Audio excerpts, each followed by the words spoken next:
La bigorexie ou l'addiction à une pratique excessive de sport touche en particulier les sportifs de haut niveau. Les amateurs ne sont pas pour autant épargnés car environ 15% des personnes pratiquant du sport 1 à plusieurs heures par jour seraient également atteints.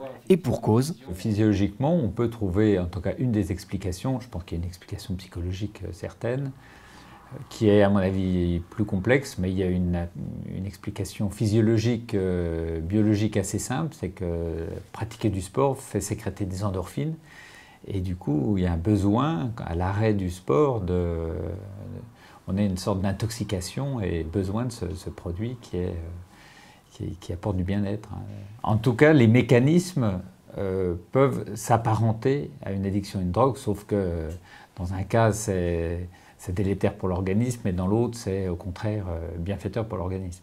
Même si une activité physique régulière est conseillée par les autorités de santé, il ne faut pas non plus tomber dans l'excès. Les conséquences d'un surentraînement sans être suivi peuvent être catastrophiques. Oui, il peut y avoir aussi, à une pratique trop intensive, mal maîtrisée, des risques de blessures, de dépression par surentraînement, de risques cardiovasculaires, de déshydratation, alors après, ça dépend qu'est-ce qu'on appelle une pratique surintensive, mais c'est vrai que si quelqu'un mal préparé qui effectuerait sans des conseils diététiques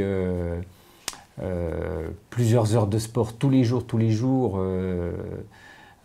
pour dérivatifs psychologiques pour oublier des problèmes, effectivement, ça pourrait entraîner des pathologies certaines. De toute façon, déjà, il y a des signes avant-coureurs où, effectivement, à un certain moment, ce qu'on appelle le surentraînement, les gens se mettent à être fatigués, à mal dormir, et éventuellement, ils viennent consulter un médecin. À nous, effectivement, de dépister ces choses-là. Des gens dont c'est pas l'habitude et qui se mettent à... J'ai eu, par expérience, des patients qui sont mis à courir 3 heures tous les jours, 2-3 heures tous les jours, brutalement, sur un stress psychologique.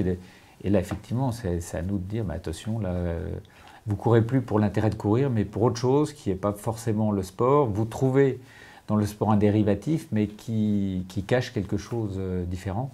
Voilà, je pense que c'est une approche psychologique qui est nécessaire pour prévenir ce genre d'attitude. Mais à l'heure du Tour de France et des performances controversées des cyclistes, l'addiction au sport ne favoriserait-elle pas la prise de produits dopants? Je pense que le rapport au dopage est un sujet plus complexe qui touche pas forcément les gens qui seraient addicts à une pratique de sport très intensive. Ça peut toucher tout sportif qui souhaite avoir des performances qui ne sont pas au niveau de ses capacités physiologiques, mais le dopage c'est complexe et il faut souvent derrière une équipe qui vous dope, un être humain qui va se mettre à faire qui est addict au sport, qui va se mettre à faire énormément de sport, ne va pas forcément se doper, même si effectivement ça peut être un moyen, une porte d'entrée, mais bon, je ne ferai pas forcément le parallèle avec le dopage. Alors, même si la bigorexie n'est pas aussi néfaste que les drogues, il faut tout de même savoir se ménager, au risque de faire plus de mal que de bien. Une réaction? Un témoignage? Commentez ce reportage sur dijonsanté.fr.